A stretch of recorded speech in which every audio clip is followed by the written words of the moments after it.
به ذوي القربى واليتامى والمساكين وابن السبيل والسائلين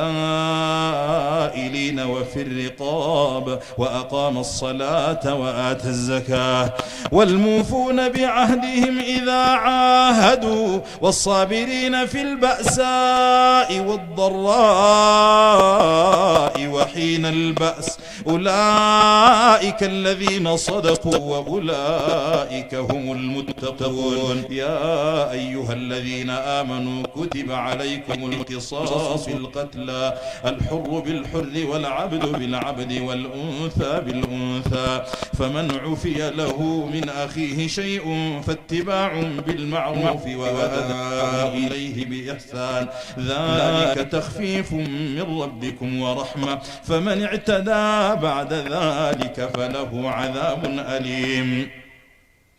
ولكم في القصاص حياة يا أولي الألباب لعلكم تتقون.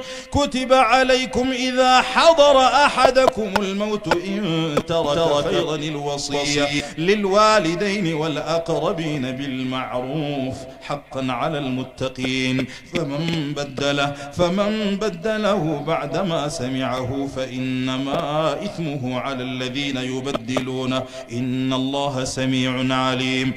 فمن خاف من موص جنفا أو إثما فأصلح بينهم فلا إثم عليه إن الله غفور رحيم.